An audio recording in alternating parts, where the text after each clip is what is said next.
Assalamualaikum warahmatullahi wabarakatuh. Selamat malam Ibu Arni Karina, selaku dosen dari mata kuliah Akuntansi Keuangan Lanjutan 1. Perkenalkan saya Fatana Novianti, mahasiswa S1 PJJ Akuntansi di kelas angka 606. Pada kesempatan kali ini, saya akan menjelaskan perhitungan dari ujian tengah soal-soal di ujian tengah semester kali ini. Langsung masuk saja ke soal yang pertama. Ini jadi ada transaksi akuisisi ke perusahaan PT AIS yang dilakukan oleh PT JIKA pada bulan Desember tahun 2021. Nah, dari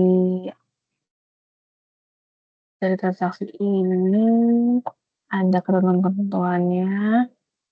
Lalu yang diminta adalah membuat jurnal. Nah, tapi di sini saya asumsikan karena di sini tulisannya PT Jaya Makmur, sedangkan di atas ini adalah PT JIKA dan PT AIS, maka saya mengasumsikan bahwa ini ada kesalahan tulis. Jadi untuk penjurnalannya saya akan lakukan dari PT JIKA. Penjurnalan dari sisi PT JIKA untuk mengakuisisi PT AIS. Lalu apa saja jurnalnya? Yang pertama kita harus mencari nilai goodwill-nya dulu. Dari transaksi akuisisi perusahaan itu kita harus cari nilai goodwill-nya dulu karena nanti akan masuk di jurnal. Nah, rumus goodwill ini adalah harga perolehan dikurang dengan net asset atau harta bersih. Nah, untuk menentukan harga perolehan ini, kita harus menambahkan cash dan shares atau saham. Nah, untuk shares-nya ini kita akan menggunakan harga pasar atau market value. Ini cash yang dibayar ini ada di soal tadi, di sini 600 miliar atau 600 juta. Terus number of share issued-nya di sini juga ada 50.000. Terus harga pasarnya ada Rp20.000 yang akan kita pakai. Langsung aja dihitung cashnya 600 juta ditambah jumlah nominal sahamnya yang menggunakan harga pasar berarti 20.000 dikali 50.000 jadi 1 miliar. Maka untuk harga perolehannya adalah di 1,6 miliar. Nah, untuk net aset dalam soal ini diketahui 1.320.000. 1.320 juta rupiah. Nih, net asetnya dari PT AIS itu segini, 1.320. Oke, maka tinggal dicari aja goodwill-nya. Harga perolehan dikurang dengan net aset. 6 dikurang 1.320, maka dapat goodwill-nya 280 juta. Gitu. Lalu yang kedua itu menghitung nilai akun modal saham atau capital stock dan agio saham atau share premium. Karena nanti juga akan masuk dalam jurnal. Nah, untuk modal saham atau capital stock ini akan selalu dicatat sebesar nilai nominalnya.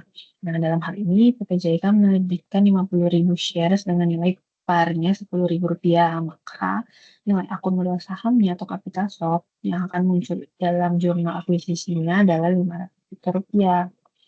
Kemudian untuk agio saham ini muncul karena adanya selisih dari nilai par dengan nilai pasar. Nilai parnya kan 10.000, nah nilai pasarnya 20.000. Maka ada selisihnya toh. Tuh, nah dalam hal ini PT JIK menerbitkan 50.000 share dengan nilai par 10.000. Nah, untuk agio saham atau share premiumnya dihitungnya dengan sebagai berikut, yaitu selisih antara nilai pasar dan nilai par dikali jumlah sahamnya. Rp20.000 dikurang Rp10.000 sama dengan Rp10.000 dikali Rp50.000. Dapat angka di 500 juta. Maka nilai akun agio sahamnya nanti atau share premium yang akan muncul itu adalah sebesar Rp500 juta. Kemudian yang ketiga, ini menghitung biaya tambahan atas akuisisi. Nah, ini sebenarnya tidak perlu dihitung karena di soal udah ada. Misalnya di sini disebutkan bahwa untuk biaya akuisisinya ada di 8 juta rupiah dan untuk biaya penerbitan sahamnya ada di 5 juta rupiah. Nanti dia masuknya ke akun ini, acquisition cost dan share issuance cost. Nominalnya segitu. Untuk keduanya ini, kedua akun ini dicatat sebagai beban sama PT JK. Nah, oke, kita sudah masuk ke jurnalnya. Untuk nilai-nilai yang digunakan ini adalah nilai fair value atau nilai wajar yang ada di sebelah kanan, di sebelah sini, gitu. Ini akan mencatat seluruh perolehan aset bersihnya PT AIS oleh PT JK berdasarkan nilai wajar dan pengakuan goodwill-nya tadi. Jadi kita masukin semua aset-asetnya, aset-aset bersihnya si PT AIS yang ada di sini. Cash, neraca dagang, sampai dengan paten itu kita masukin juga. Lalu kita masukin ini juga, jangan lupa nanti ditambah dengan goodwill dan ini, masukin semua. Nah, untuk biaya akuisisi sama biaya penerbitan tadi itu kita masukin di akun beban pada kas. Itu karena kan nggak ada statement dia bayar pakai apa, jadi kita hitungan aja dia bayar pakai cash. Gitu. Untuk kesimpulannya ini, PT JK mengakui aset dan kewajiban dari PT AIS ini berdasarkan nilai wajar. Untuk total aset yang dialihkan sebesar 1,6 M, sehingga menghasilkan goodwill sebesar 280 juta. Untuk biaya akuisisi itu nggak ditambahkan ke goodwill, tapi dibebankan. Untuk biaya penerbitan saham, itu mengurangi biaya IPO saham.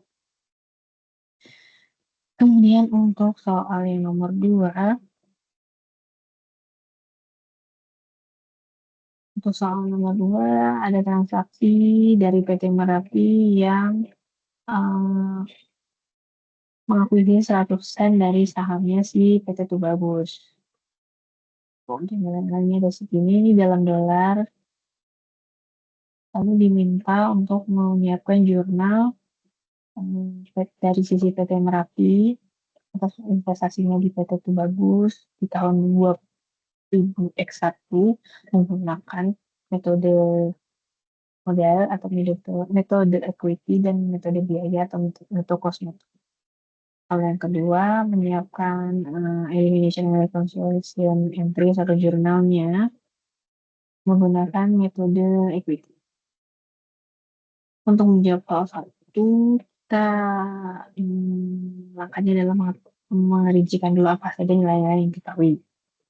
Yang pertama, PT Merapi ini membeli 100% sahamnya PT Tubagus. Harga perolehannya ada di 450.000 dolar. Untuk net asetnya pada saat diakuisisi itu 450.000 dolar. Nah, ini kan nggak ada selisihnya, maka nggak ada goodwill.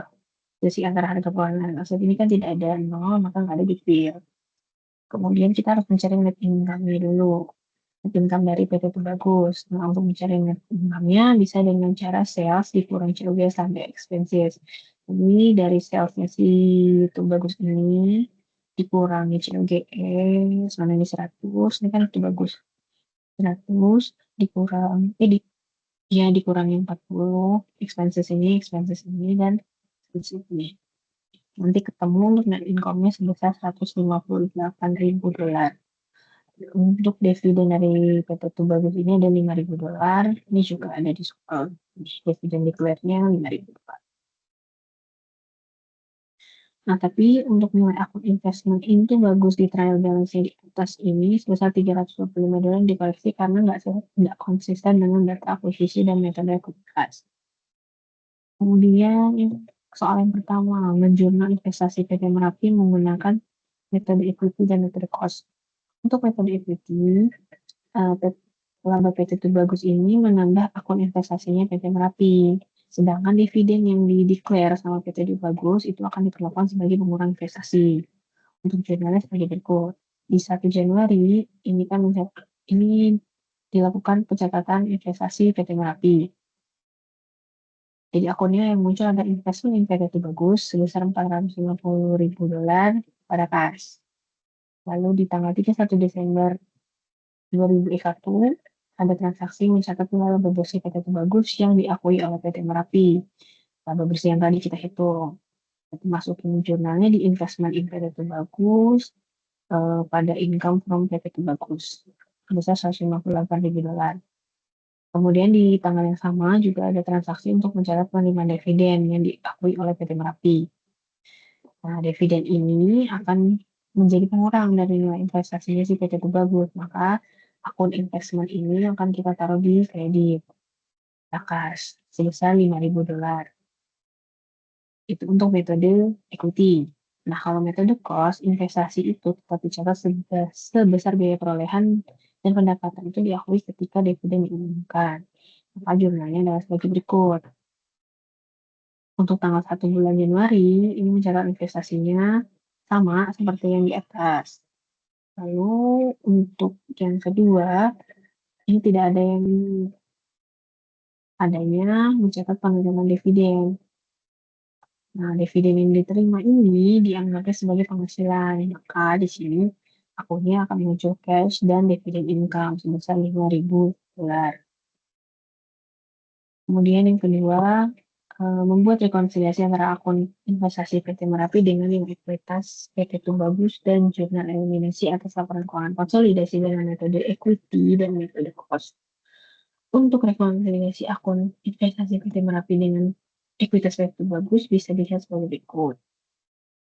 Untuk harga perolehan investasi di tanggal 1 Januari itu ada $450.000. Kemudian ditambah dari bagian laba bersihnya tadi yang kita hitung juga 158.000 dikurangi dividen. Karena kalau di metode equity, dividen yang di-declare sama PT Tubagus ini akan diakui sebagai pengurang dari nilai investasi, maka di sini dikurang. Nah, saldo investasi akhir yang benar itu adalah 603.000, sedangkan di trial balance itu akunnya 325. Maka ada selisih koreksi sebesar 278.000.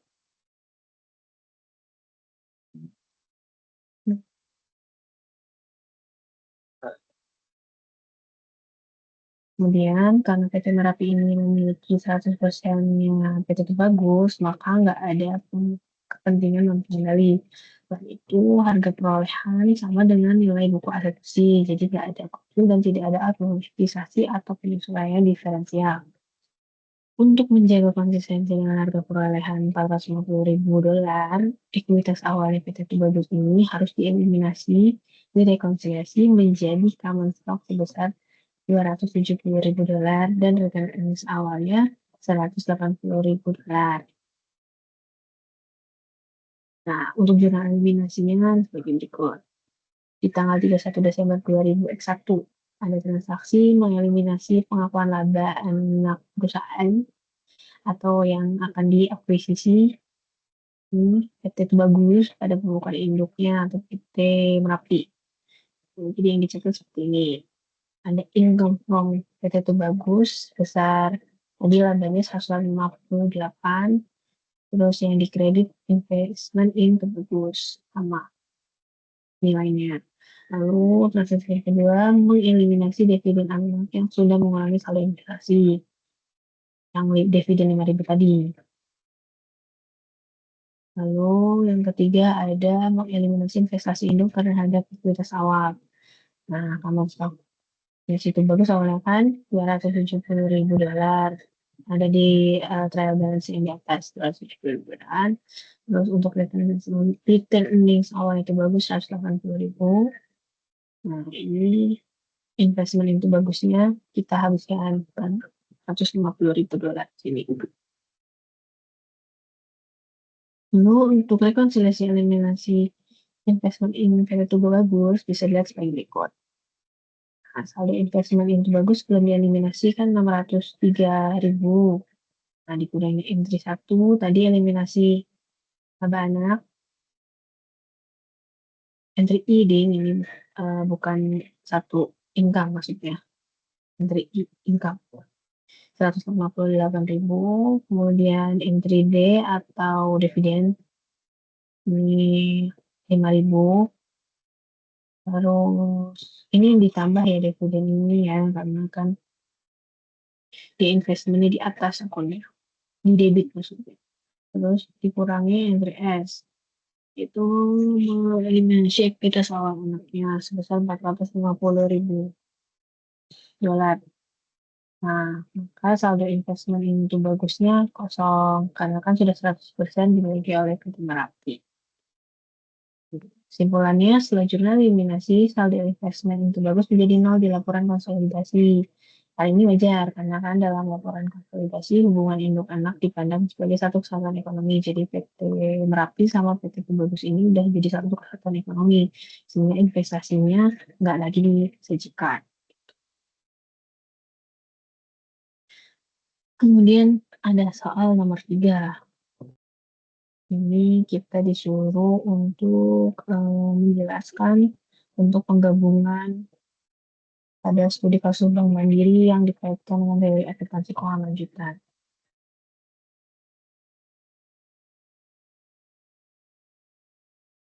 Ehm, Menurut saya di kasus Bank Mandiri ini adalah contoh penggabungan usaha dalam bentuk merger atau peleburan beberapa bank pemerintah ke dalam satu entitas perbankan yang lebih besar. Bank Mandiri ini dibentuk dalam rangka restrukturisasi perbankan setelah Krismon di tahun 1997-1998. 4 bank pemerintah yang digabungkan itu ada Bank Bumi Daya, Bank Dagang Negara, Bank Ekspor Impor Indonesia, dan Bank Pembangunan Indonesia. Setelah penggabungan efektif, kegiatan usaha bank-bank tersebut dilanjutkan oleh Bank Mandiri sebagai entitas hasil penggabungan. Apabila dikaitkan dengan teori akuntansi keuangan lanjutan 1, kasus ini dipahami sebagai kombinasi bisnis. Substansinya bukan sekadar pembelian investasi pasif, tapi penyatuan aset, penyatuan liabilitas, penyatuan jaringan operasional, SDM, dan kegiatan usaha bank lama ke dalam satu bank hasil penggabungan. Kemudian untuk poin A, di mana perlakuan biaya akuisisi dan biaya penerbitan surat berharganya. Kalau dalam bisnis modern, biaya-biaya yang timbul untuk pelaksanaan akuisisi, kayak biaya konsultan, hukum, penilai, administrasi, itu nggak dimasukkan sebagai bagian dari harga perolehan investasi ataupun goodwill-nya. Biaya-biaya itu dibebankan pada periode terjadinya. Kenapa? Karena biaya tersebut itu merupakan biaya transaksi, bukan nilai aset yang diperoleh dari pihak yang diakuisisi. Apabila kombinasi bisnis ini melibatkan penerbitan surat berharga, maka perlakuannya akan berbeda, tergantung jenis surat berharga yang diterbitkan. Jika Bank Mandiri menerbitkan saham, maka biaya penerbitan sahamnya dicatat sebagai pengurangan ekuitas, seperti yang tadi di soal nomor 1. Nah, biasanya akan mengurangi biaya saham atau tambahan modal setor. Jika yang kebutuhan adalah instrumen utang, maka biaya penerbitan itu tidak dibebankan langsung sebagai biaya akuisisi, tapi diperlakukan sebagai bagian dari pengukuran liabilitas keuangan, misalnya melalui metode sungguh bunga efektif. Kemudian yang poin B, bagaimana perhitungan dan penyajian goodwill-nya. Nah, untuk goodwill dihitung apabila jumlah imbalan yang dialihkan oleh akuisisi itu lebih besar daripada nilai wajar aset, seperti soal yang nomor 1 tadi juga ada selisihnya lebih besar. Nah, rumus umumnya ini goodwill itu imbalan yang dialihkan atau harga, bukan, imbalan dialihkan ditambah kepentingan dan pengendali, tambah nilai wajar kepemilikan sebelumnya, dikurang nilai wajar aset versi teridentifikasi. Nah, dalam konteksnya Bank Mandiri ini, goodwill-nya akan muncul apabila nilai penggabungan atau imbalan yang diberikan melebihi nilai wajar aset plus di bank-bank yang udah digabung tadi. Nah, goodwill tersebut disajikan di laporan posisi keuangan konsolidasi sebagai aset tidak berwujud atau bagian dari aset pemancar.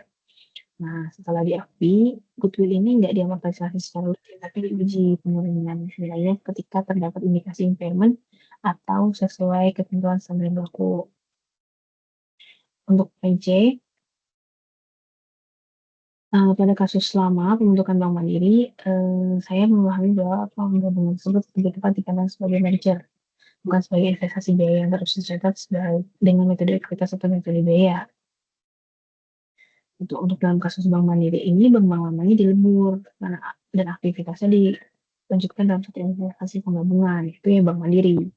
Karena itu pendekatan yang lebih relevan adalah pencatatan kombinasi bisnis dengan pengakuan aset dan liabilitas yang diperoleh, bukan pencatatan investasi jangka panjang.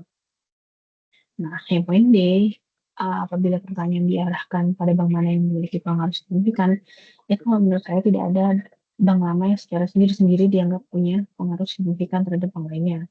4 bank itu digabungkan sama-sama karena merupakan bank pemerintah. Pengaruh yang paling menentukan justru berasal dari pemerintahnya sebagai pemilik dan pengambil kebijakan restrukturisasi perbankan. Dan dengan demikian, pengaruh signifikan atau kendali dalam proses penggabungan berada pada pemerintah, bukan pada salah satu dari 4 bank yang lama.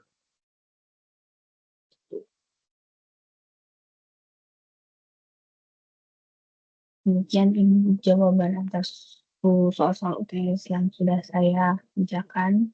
Atas kekurangan atau kelebihannya saya mohon maaf. Assalamualaikum warahmatullahi wabarakatuh.